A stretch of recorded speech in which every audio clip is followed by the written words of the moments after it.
Hi, this is Sue Jackson, and this is Your Superior Self.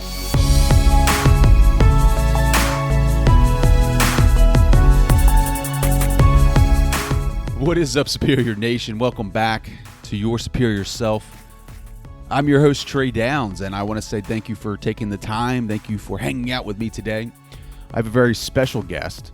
Her name is Sue Jackson. She is an expert in flow. She's a registered psychologist with a specialization in sport psychology.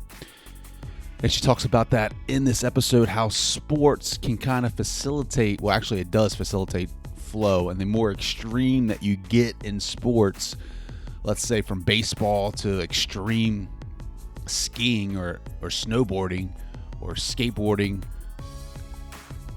it kind of punches up that level of flow activity in our minds. And I learned about flow through Steven Kotler and his life experiences, and then through his research, through his books, I learned about Sue. And Sue actually worked with the father of flow. His name was Mihaly Csikszentmihalyi, and she talks about his experiences here, or talks a little bit about working with him and what he was like. And I know a lot of you are asking yourselves, what the hell is flow? Well, that's why I brought her on, to kind of help us understand more about what flow is and how it can improve our performance in life. But just before we get started, just a little clip of what Sue defines flow as. Yeah, it's an interesting word, and it was coined, as in it was Csikszentmihalyi decided to call this experience flow because when he was interviewing initially artists, he was looking at creativity in artists for his Ph.D. and he found that they would get so absorbed in what they were doing that nothing else would matter. Time wouldn't matter. They could spend hours and days in this piece of work that it was painting artists. And in that process, some of the participants would talk about things just seemed to flow. And then when he went on and interviewed people in other settings, from artists to rock climbers to musicians to basketball players were early on, and surgeons at work as well, he found that people were referring to these times when they're totally focused on what they're doing and a very special experience, very enjoyable experience, that things seemed to flow, or things were flowing from one moment to the next. So hopefully you guys took that and kind of understand a little bit more about what flow is, but I guarantee you guys have experienced it, whether you're doing something that you really love doing, whether it's art, writing, playing sports. I mean, think about those moments where you're really focused in on what you're doing, and time seems to slow down and you lose basically track of yourself, and you're just kind of in the thing that you're doing. I mean, that's flow, and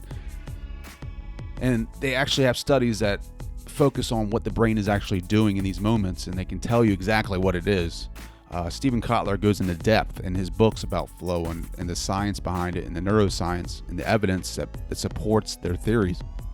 That's why I love it so much, because I never realized that's what's going on in my mind. Like, there have been times in my life where I experienced flow, but I didn't know it was flow. I just really didn't think anything of it. But now that I know what it is, I can try to set the conditions in my life to bring forth flow more and help my performance, help my creativity. So that's why I love it so much, is because now I can try to set the conditions to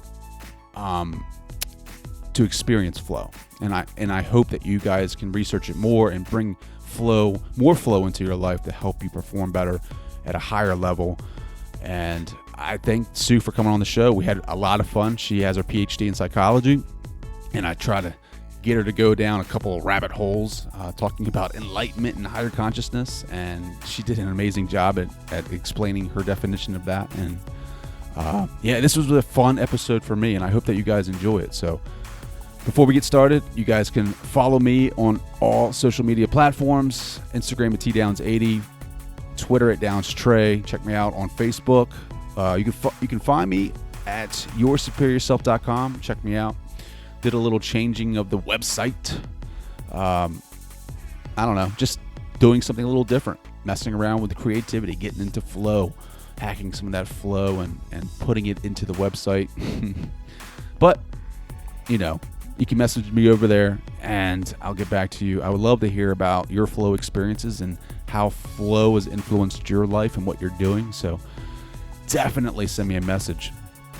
But to get back to why we're here today, to talk to a student of Mihaly Csikszentmihalyi and her journey with flow, through flow. I'm excited. So without further ado, here is my conversation with Sue Jackson.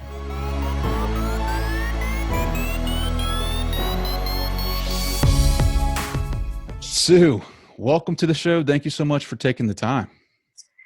Thank you, Trey. I'm really interested in having this conversation with you. So I reached out to you because I heard about you through Stephen Kotler, either a book or something. And I researched you a little bit, and very fascinating stuff on the website.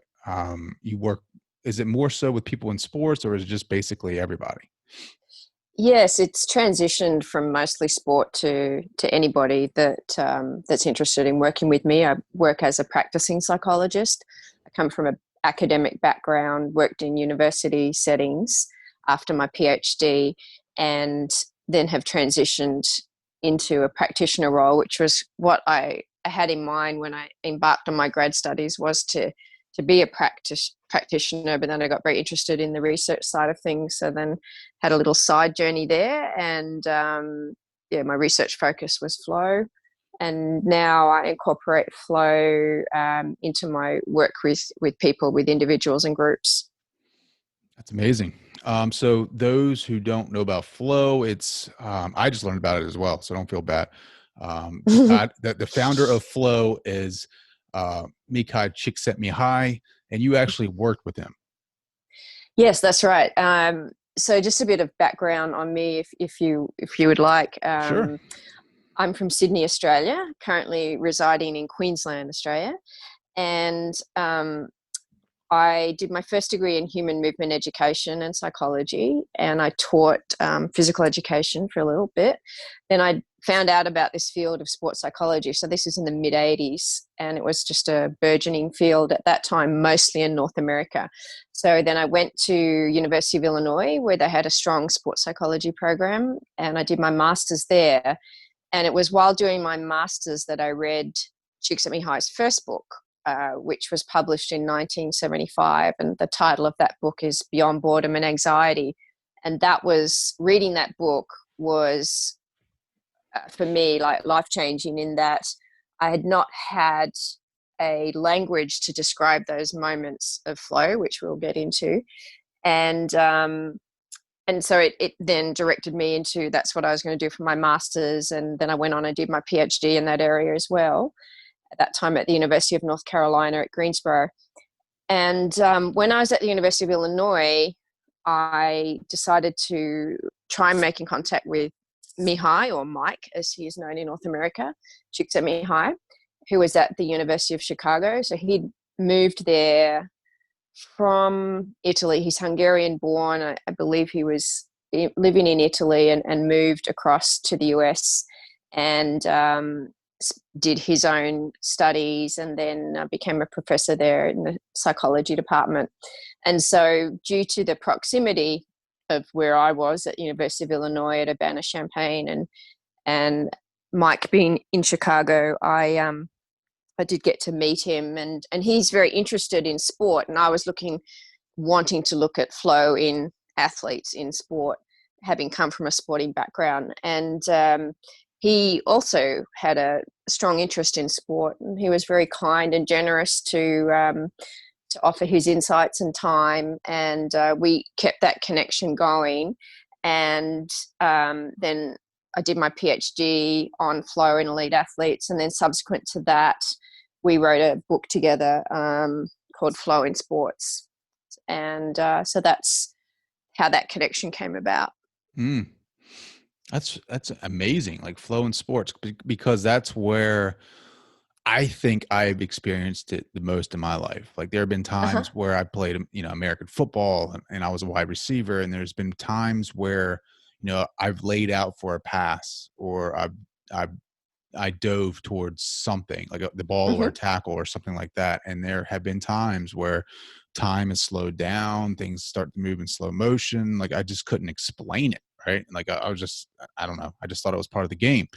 And then now I'm 36, and now, that was back when I was 17. So like now it's like, whoa, that's what that was, like flow. And now I look back at my life and it's like, I can definitely pick out moments where this didn't just happen in sports. It happened throughout different scenarios and different situations, different examples. And like I could never put my finger on it. And now it's like flow. It's like, I just learned about it and I'm like, oh, that makes total sense.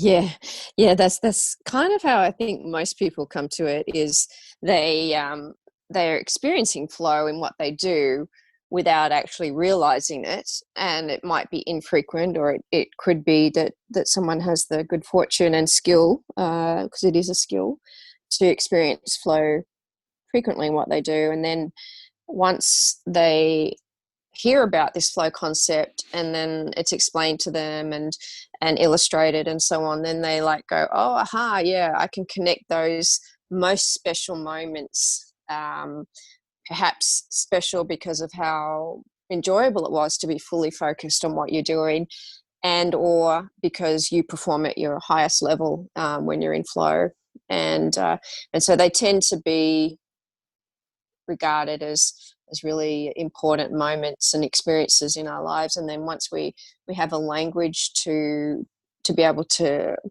I guess, understand it through language, and then also the good news is that it's not the random event that people tend to think it is. There are actually things that one can do to make it more likely that you'll experience flow. So like predict when it's going to happen. Well, you can't predict it, I don't think, unless you're really highly skilled in controlling your attention. And yes, some people can. You can set the stage for it, and then by being focused on the process, we were talking earlier about focusing on the process and not being so concerned about whether something's good or bad or right or wrong and what the outcome might be, but focusing on the task at hand is going to be probably the biggest factor into whether you can move into flow. And you could be fully focused on the task at hand and not achieve flow, because it's not like a on-demand switch. However, the more you focus on and you develop your ability to control your attention, then the more likely it is that flow will occur. Mm. So how about we set the stage for people? Because they're probably listening Mm-hmm. like, what are you talking about flow? Like, I don't know. Okay, so can you just explain some of the basics of flow? Sure. Like what is it and what is Mm-hmm. happening?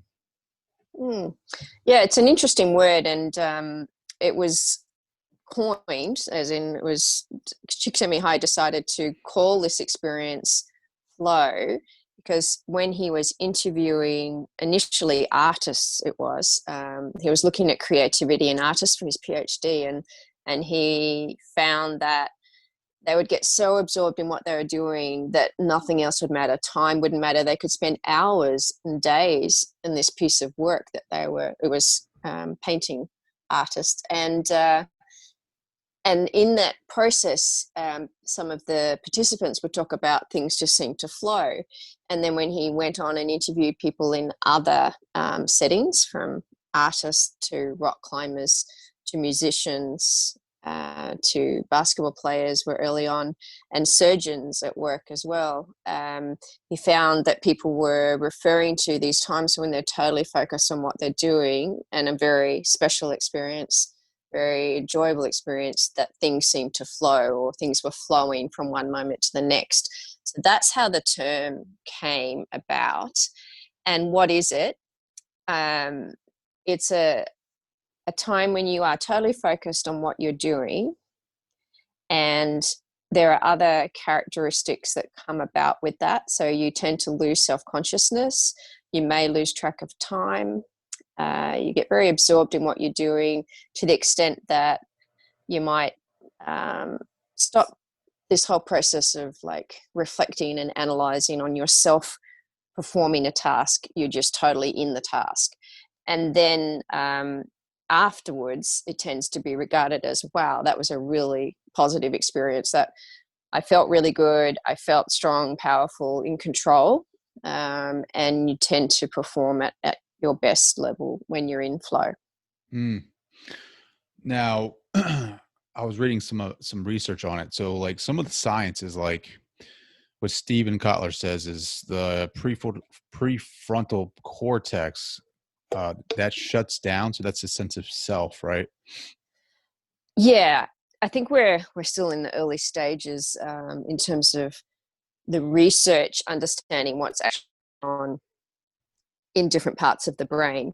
But I think it makes sense that the parts of our brain that are to do with analyzing, evaluating, reflecting on ourselves, predicting into the future, focusing on what has happened in the past, that these parts become quieter because all of our mental energy is on the task at hand. So we're bringing all of our mental energy, all of our brainwave activity into the present moment.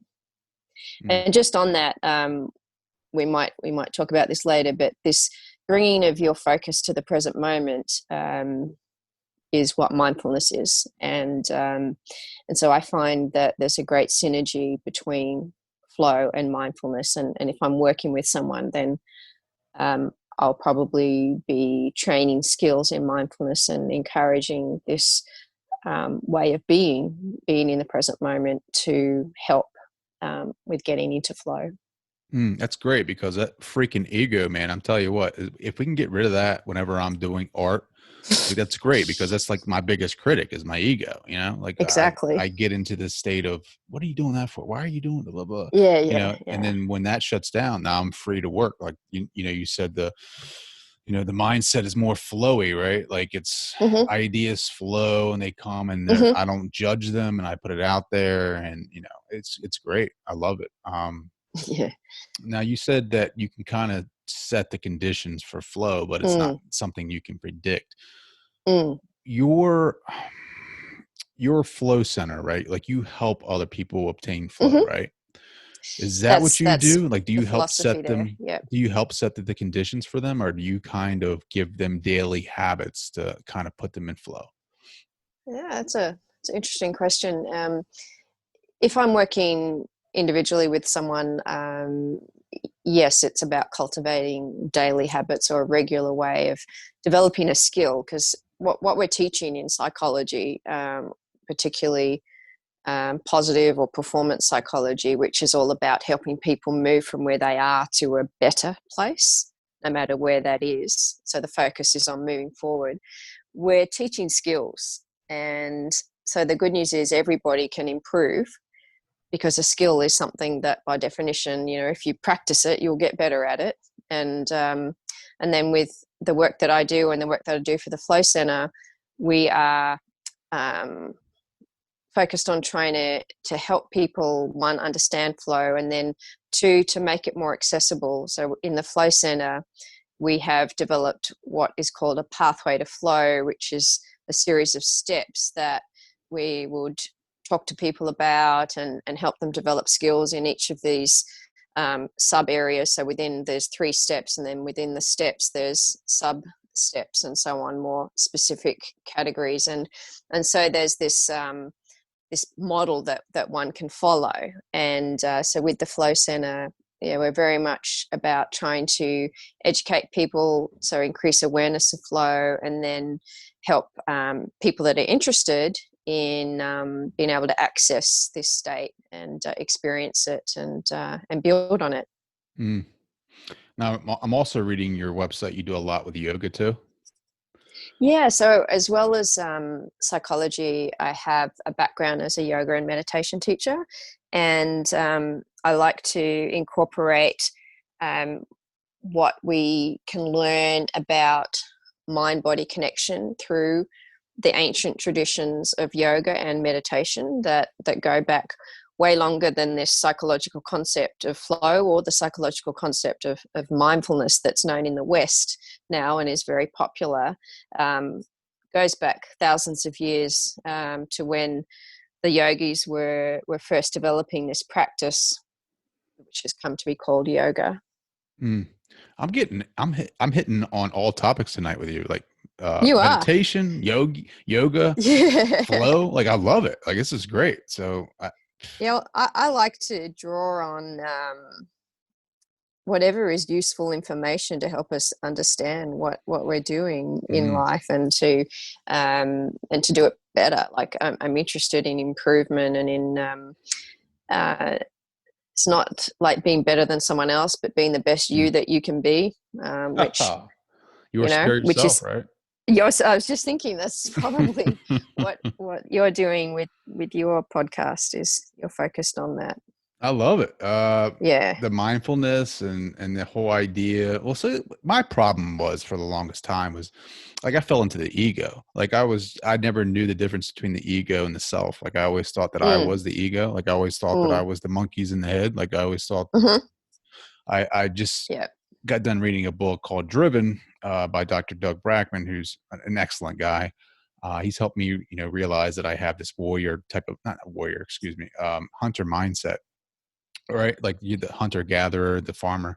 Like I'm more of the hunter, and he talks about his whole philosophy on that. I'm not gonna get in that right now because I can go on for days. But however, like I learned about the monkeys in the mind and the elephant in the heart, which is the old brain where you feel the feelings, right? Like Okay, that's a nice expression. yeah, Because that's and what it feels like, isn't it? An elephant yeah, in the well, heart. it's Yeah. yeah, it's like the old mind, like the ancient mind is the elephant, right? Like that's where you feel the emotion, and the emotions where you get like a lot of quick reactions because like an elephant, you can't once it gets like scared, you can't control it Yeah. whatsoever. It's like Yeah. kind of like it's basically the idea.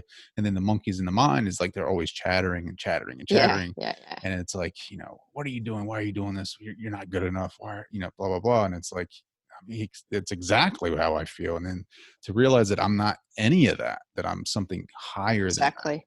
Like, I'm Yeah. getting into the consciousness, have you ever experienced with your meditation practices, like enlightenment at all?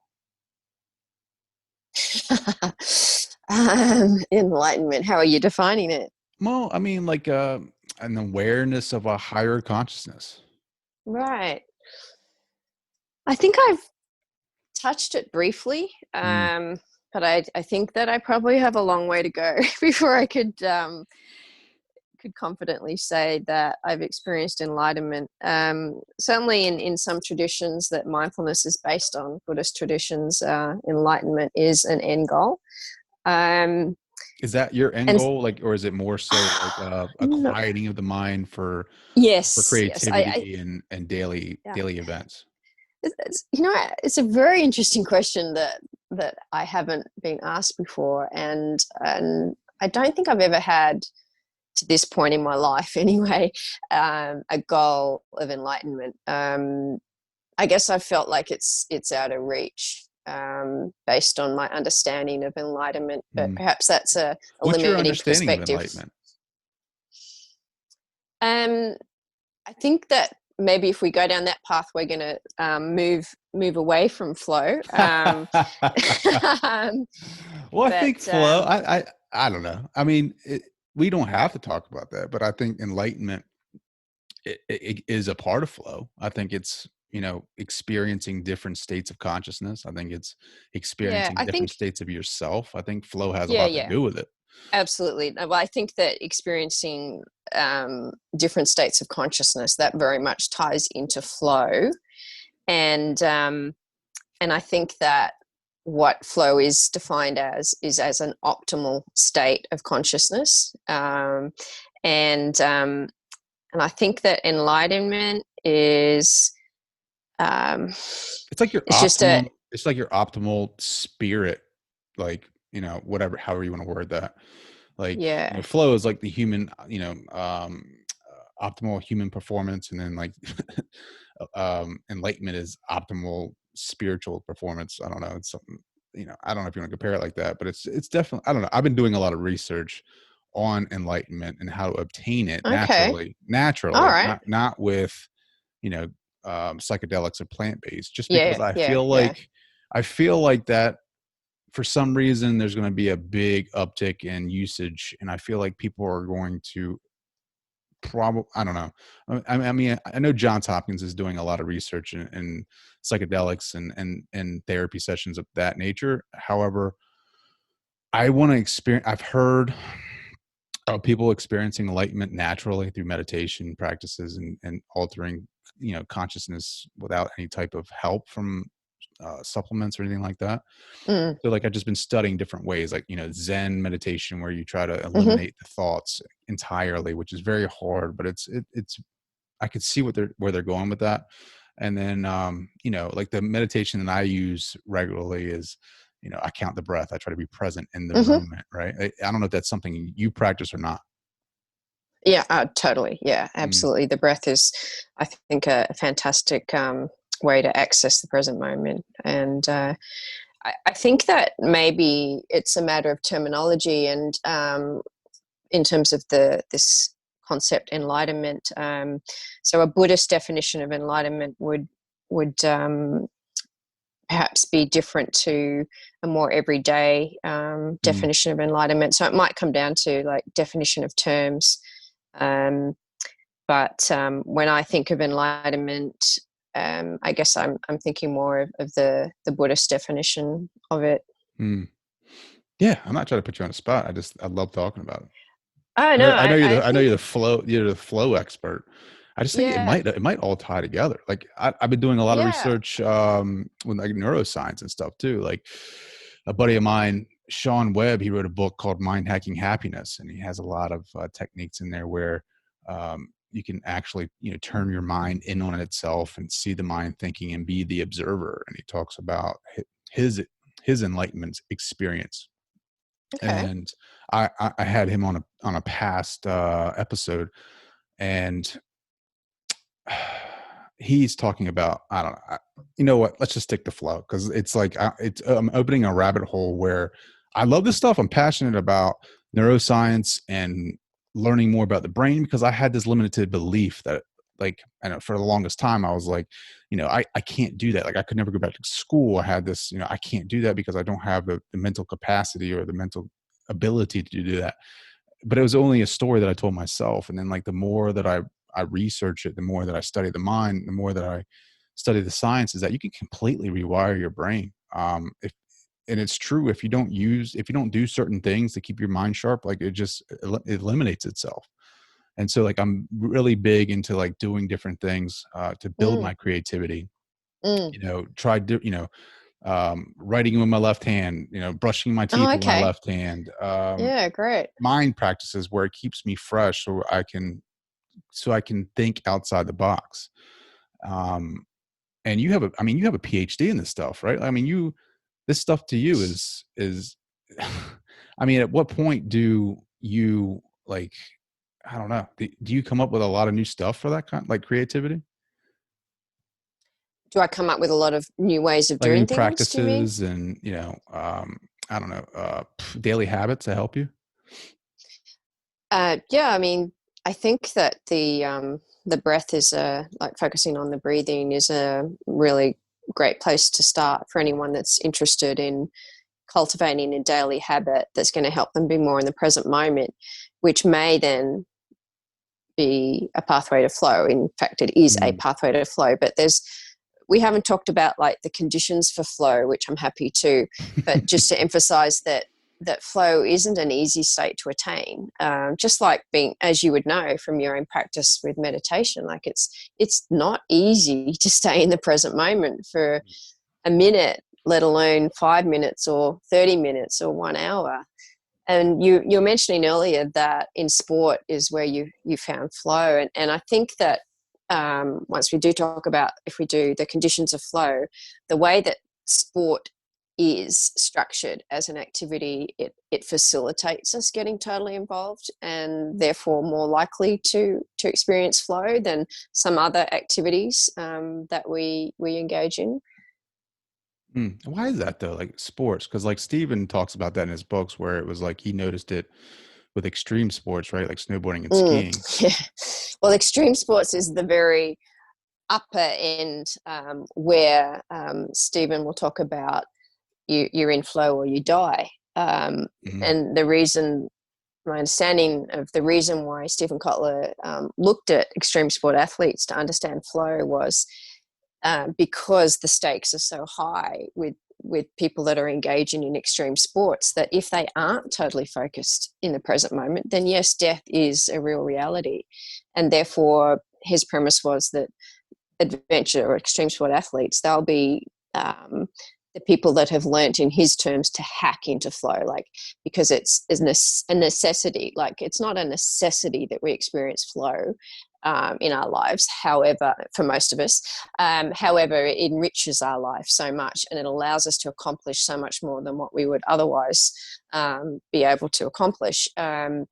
Therefore, it's a really important state. But if you're in a situation where the stakes are so high, the risk is high, such as in extreme sport, then you just have to be fully focused. And therefore, that made sense. And certainly Stephen Kotler was able to share about flow and help people to understand the state of flow by seeing what extreme sport athletes do. Now, I don't think that it's necessary for us all to become extreme sport athletes to be able to access flow.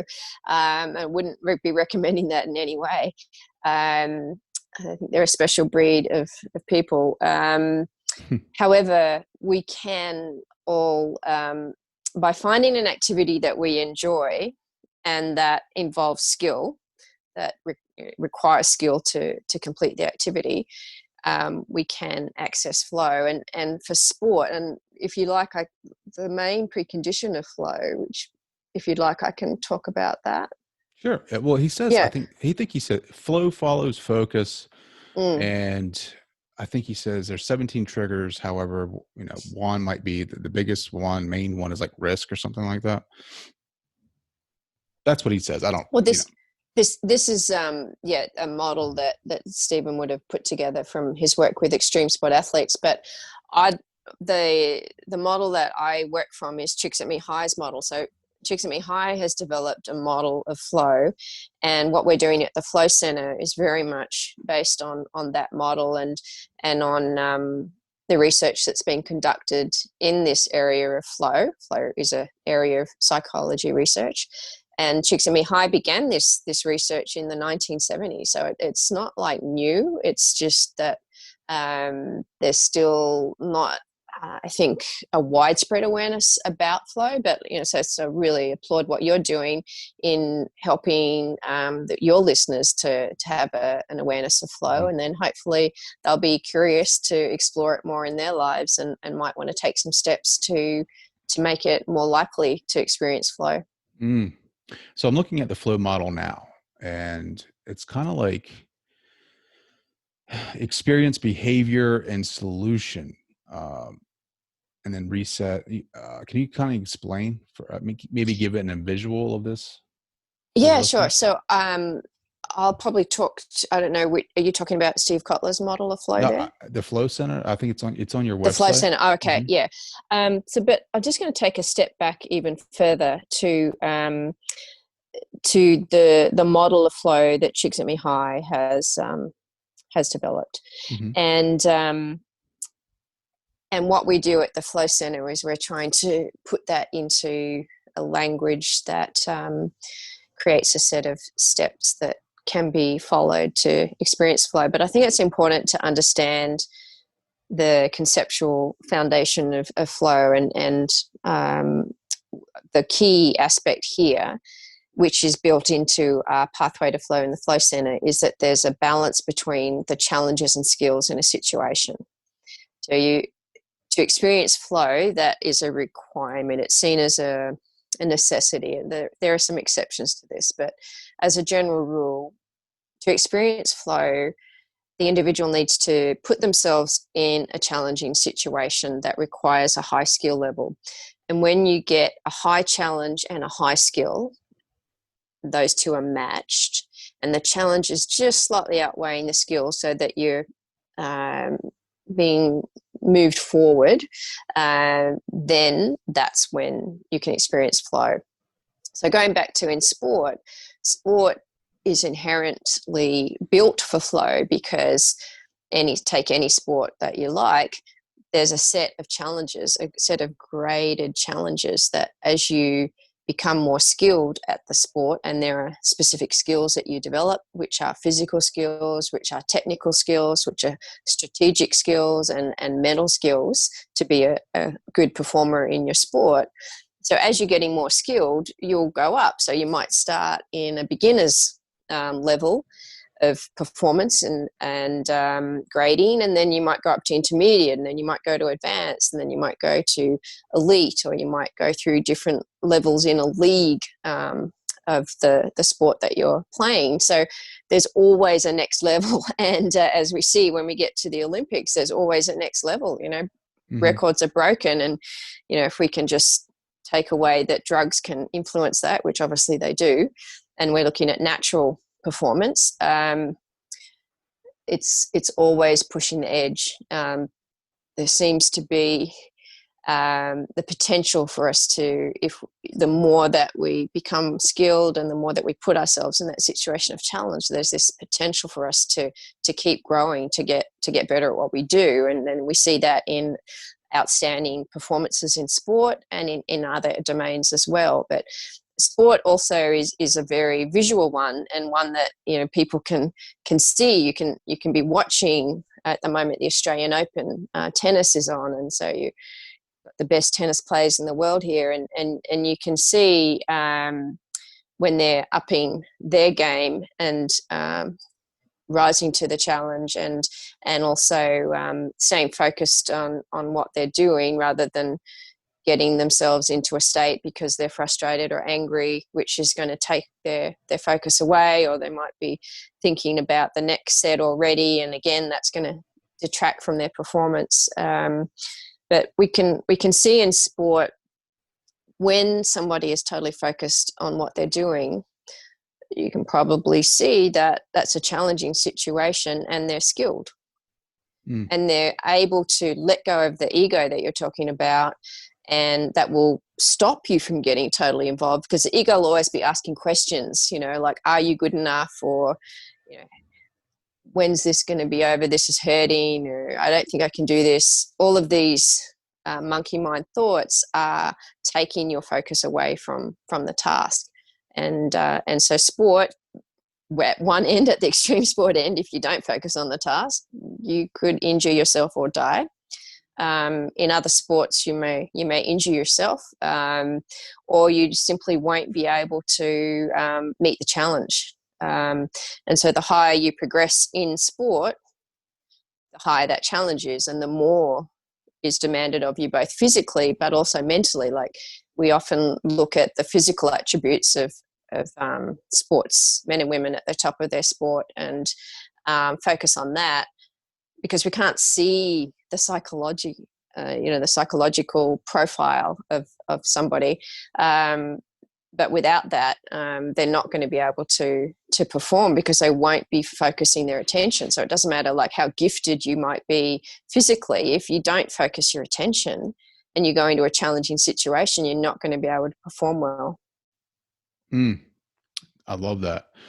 Very well said. I think the important thing here is that everyone can experience flow, right? There's not just anybody one that person has that can't. Absolutely. Anybody that has the capacity to control their attention, which is most of us, has the capacity to experience flow. What about ADHD and ADD? Yeah, well, I think that those sort of attributes are the people that have an inherent or inbuilt difficulty in focusing their attention. Flow is more difficult to attain. However, I think everybody can still improve where they're at. And so if there's not a neurological dysfunction or disorder that means that somebody can never focus their attention on a task, then we all have that capacity. I think people with ADD would experience some type of bliss when they get in flow, because they're always searching for that for that focus, right? But they can never find it. And then when they enter Hmm. flow, I would assume that they're just creating crazy art, or they're 100% Exactly. into what Yeah. they're doing. Like it's just, Yeah. it's beautiful probably because they never Yeah. reach that. Yeah. You said earlier that this is Mm. like the very beginning, right, of research for flow and learning more about it. Even though Csikszentmihalyi had discovered this earlier, we're just now finding out more science about it, and probably some more details about how to get into it. Has there been any more science on your end where you discovered any more quick hacks to getting into it? When I was mentioning that, the research is still in early stages, I'm referring specifically to the neuroscience research. So the Mm, brain activity. So when we're talking about is the prefrontal cortex, or part of the prefrontal cortex, is it quiet in flow, which makes intuitive sense at some level. There are also counter arguments there, but that research actually, because you can't manufacture flow, mhm. and if you can, then you're unlikely to be in a situation where you have the technology to be looking at what's happening in the brain. So it's just, there's challenges there to research in a state like flow, and I think that as the technology is becoming more mobile, so that we don't have to take people and put them in a laboratory situation to look at brainwave activity, but we can actually have them doing their activity with technology that they're wearing, that can tap into brainwave activity. So as research is done on that and continues to develop, then we'll have a better understanding of what's going on in the brain. However, from a which I think is amazing to get that knowledge. However, we've still come a long way with the research that has been conducted. I don't think that we should be minimising that research, because that has helped build a theory of flow, a flow Mhm. state. Well, what are some good books that if people want to read to get Mm, more research about it? yeah.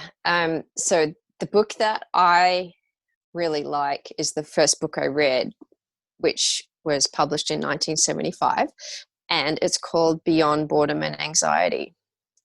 And the reason it's called Beyond Boredom and Anxiety is that when I was talking about this balance between challenges and skills, there's a flow model that, if you've got this high challenge, high skill, then you've got this prediction or opportunity for flow. Most people can relate to times when they've experienced anxiety. And according to the model that defines flow, it's when you're in a challenging situation and you either don't have the skills or you don't believe you have the skills, that you'll experience anxiety. Conversely, when you're in a situation where you're very highly skilled, but the skill is way outweighing the challenge, you'll get bored. And so the book, Beyond Boredom and Anxiety, is really focusing on what flow is from this challenge skill balance definition, because it's beyond the experience of anxiety when you don't have the skills or don't believe you have the skills, or beyond the experience of boredom where you've got the skills but you don't have the challenge. So you put yourself in a challenging situation with skills and with confidence. That's where you have that potential for flow. So that book was the one, as I said earlier, that led me to research flow, which I did from the mid 80s through to early 2000. And it was republished, that book, in 2000, the 25th anniversary edition. Mm. So I really like that book. Other books that I can highly recommend: Flow, The Psychology of Optimal Experience, first published in 1990 by Csikszentmihalyi. And then a 1997 book for the lay audience is called Flow, The Psychology of Engagement with Everyday Life.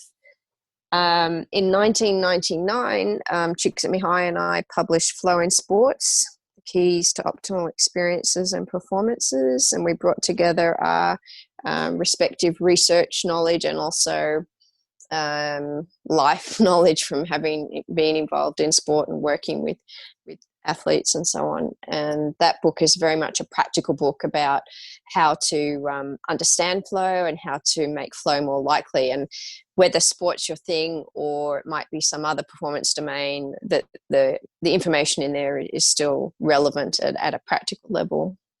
And then you were mentioning, Trey, that you'd read Creativity. So for people that are particularly interested in creativity, another book that Csikszentmihalyi wrote, that looks at, well, you can probably tell the listeners what it looks at, but people that have accomplished many creative endeavors of a high level, looking at their creative process and how flow is a very integral part of that. It's very interesting. I like it because I love creativity. I just love being able to change things up and do different things. And, with the podcasting world, it seems like a lot of people have, they follow, I don't know if you know Pat Flynn or not, but he's a huge podcaster. He basically, he helped out the big podcast wave over here, and people tend to, follow trends and, mimic other shows, and creativity helps me be different, right? Like it just helps me do different things, create different artwork, create different articles, different blogs, and how to present information differently. And flow it's all about creativity. It's all about getting outside of yourself and operating at a higher level. And I love it. I love everything about it. I love the neuroscience behind it. I love, I love the part where time slows down. I mean, I caught myself going into flow the other day. Like, it's so crazy how you don't realize you're in it until, like, you kind of catch yourself. Like, you're like, oh crap, I was just in like, I was, and then you're no longer. Do you notice that? Yeah. That, like, as soon as you go, oh, I'm in flow, you're not in flow. Yeah, because you've brought this reflective component, this part of your brain that's sort of analyzing and assessing and putting an evaluation on it. Once you do that, you're no longer in flow. The good news is that with skills, you can recognize that, I was in flow, because you know what flow is, and I've got some skills to help me get back there. Yeah, because I was creating some kind of art, like, for the podcast, and I was like, it was like, I was in it, like I was all in it, and then it was like, hold up, it felt weird. It was like I realized I was in it because everything just, it felt flowy, and time, like I had been in my office for like an hour and I didn't even realize it. Like it was just crazy. That's like the first time I consciously realized that I was okay. Yeah. And you remember that as a really special time, right? It's a time that stands out. And wouldn't it be great if we could have more of those experiences and less of the doubting and criticizing and bored or anxious experiences, and have more of these flow experiences. Yeah, it's like you're describing the bandwidth, right? Of, if things are too boring or they're too complicated, and like getting into the middle there. Like, I just wish we, I don't know. I wish that especially in my professional life, like if I can get into flow states more often, right? Instead of, either something's too hard or something's too boring. Like, I wish things were just set right in the middle of flow. Like I would be just so much more productive. And the day would go by a lot faster too. I think that what you're doing with the podcast and with the motivation that you bring to the podcast of, you mentioned that you want to be creative and that you want to do things in a way where you're focused on the process and so on, and then you're connecting with the person that you're interviewing, and you're listening well, and then you're also challenging with the questions that you ask, and you're staying on task, like you're staying connected with the person that you're talking to, and then hopefully that comes through to the listener so that maybe they can also get so involved in listening to the podcast that they experience flow in that. But coming back to what you do, like I think that you've set the stage in what you do there to be able to experience flow frequently. You're so nice. That was a nice little compliment. You're right though, because like I didn't always view the podcast as that, right? Like I didn't I didn't look at it like that. I would just look at it as, all right, I need to knock this out. I need to do this. I need to do that. Do that. It Yeah. was a process. It was, and Yeah. then now I've read Stephen Cope's book, The Great Work of Your Life. I don't know if you read that or not. No, but I really, you say Stephen Cope, C-O-P-E? Yeah. Oh yeah, really. C-O-P-E. I've read other things that Stephen Cope's written, and I really like it. So I will get hold of that book. I'm reading too many books right now. So I just started reading the introduction, and I can't stop highlighting. It basically, the question that got me was, he was telling a story about an ancient story about an ancient god or something like that. And basically the question is like, what are you doing? Like, are you fulfilled with the action that you're doing? Or is it like, you shouldn't be asking, what is this for? However, you should be like, you should be more so in the process. And instead of just doing things for the end result, it should be just doing things. I'm trying to find it here because it just hit me. And what was the hard. name of that book? The Great Work of Your Life. A Guide for the Journey to Your True Calling. Yeah. And I started reading it last night. I was at soccer and with my daughter, and I couldn't stop making markings, and it was just a phenomenal book. Trying to find where it says, and you just have to hold bit because I have like 5 markings right here. There is no being in this world without doing. There it is. In fact, there is no being in this world without doing. All that is worthwhile. Hold on. Sorry, I can edit this out. Sure. It really hit me hard. Like, it just made me think about the process and how to come home to my true self. Yeah. And so Stephen Cope is, as well as a psychotherapist, he is a yoga and meditation teacher, and so very much has been influenced by meditation in terms of developing his ideas and how we can really become more focused on what we're doing in the present moment, which is what it sounds like you're picking up on in what you're reading of his work. Yeah, absolutely. So right now, here's a quote, right? This is a quote from the Gospel of Thomas. It says, if you bring forth what is within you, what you bring forth will save you. If you do not bring forth what is within you, what you do not bring forth will destroy you. Wow. And then he says,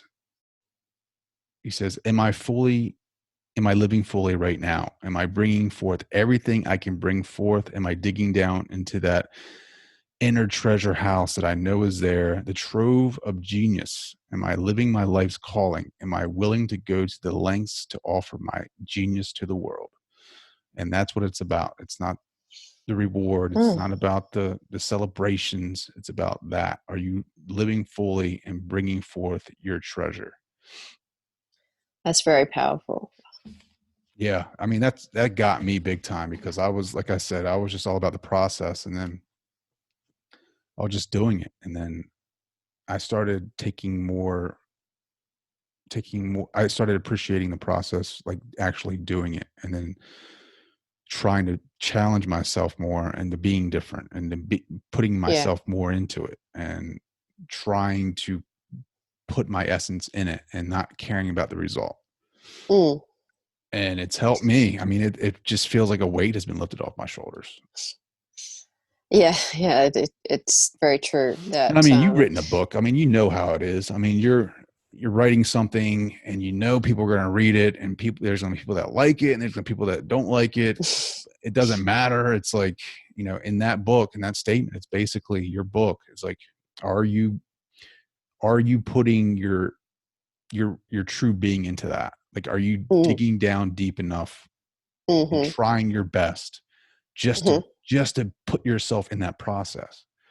And Exactly. that's what the treasure is. I mean, that's where, everybody wants to look for Yeah. meaning in life. That is the meaning. It's not about the end result with the riches and you can't take that stuff with you. It's being Yeah. in the moment, right? Like the Yeah. meditation that you Yeah. talk about.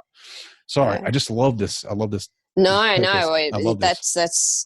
I love it too. And yeah, it's a philosophy as well, isn't it? Mm, About whether you're focused on the process of experience, you're focused on being in the present and being the best you that you can be, versus are you focused on achieving XYZ outcomes, and whatever way you get there, just as long as you get there, then you might have a really terrible experience along the way, and then what you achieve is tainted, or you may not even value it. Whereas what we tend to treasure are those times when we're just bringing our whole selves to what we're doing, and often we get the very high level of performance that goes with it. However, what we remember is that experience of being totally engaged with what we're doing, mm.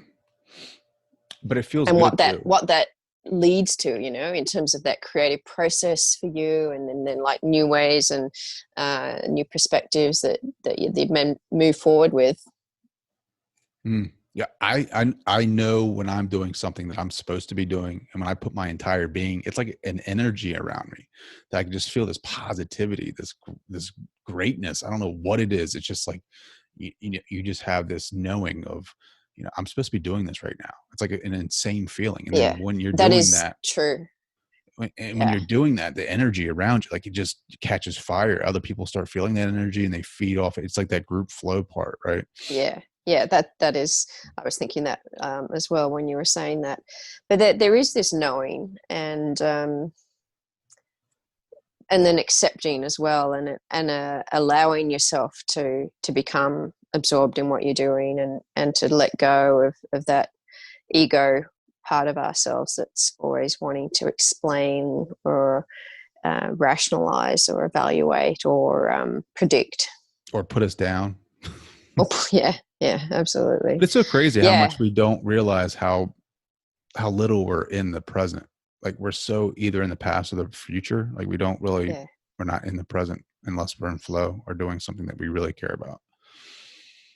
And once we get that awareness, though, that there is another way to be, then yes, we become aware that we're often in a monkey mind. We become aware that we're not spending much time in the present.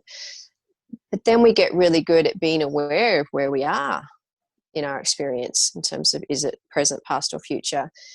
And then if we're motivated to improve our experience in the present moment in terms of the quality of that and the frequency of that, then we develop skills that allow us to access it. And meditation is, for me, practicing meditation is the most robust way to help us to be aware, and through awareness to know where we are in our mind, and then to be able to bring our mind back to the present. And that's what it is. It's a constant process of bringing our mind back.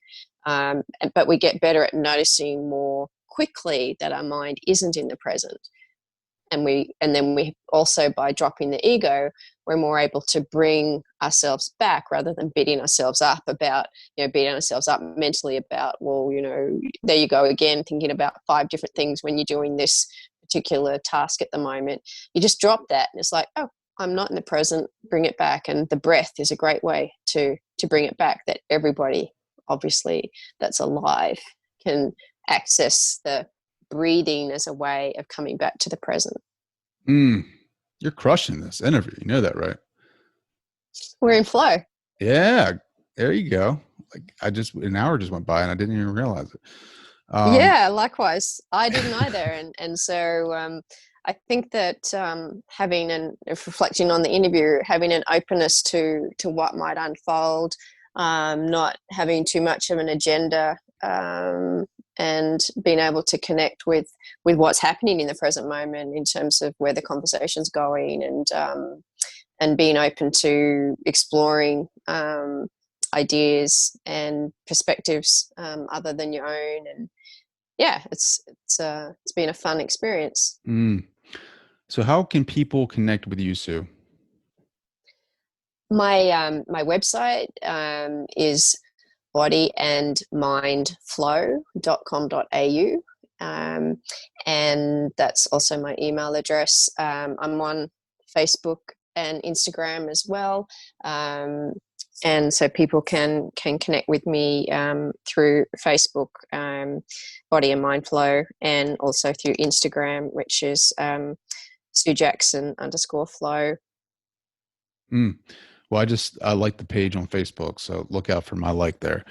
Okay, well, I'll have to like you back so that I can keep up with what you're doing, because I really like the authenticity that you're bringing, and the desire that you have to help people understand and experience life to the best that they can. Experience their life. Yeah, I mean, but before I let you go, I gotta ask one more powerful question. Uh-oh. Yeah. So, what do you want your legacy to be when it's all said and done with? Whoa. Let's just do like a really easy one then. No, it's up. Finish off with.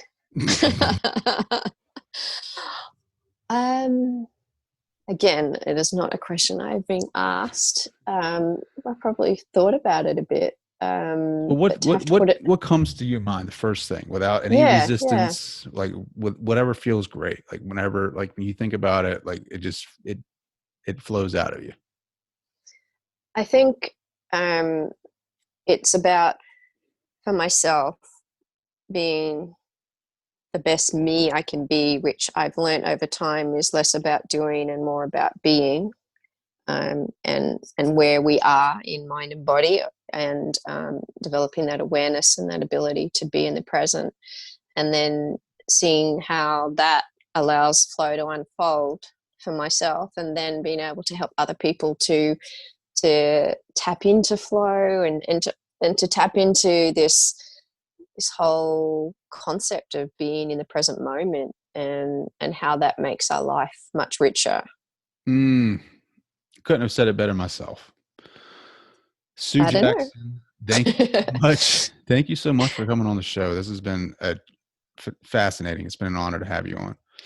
Oh, it's been really enjoyable, Trey, and so credit to you for your curiosity, your creativity, and your ability to be focused in the present moment, and also to be challenging yourself, and challenging your listeners as well with what you're doing. So it's been really enjoyable.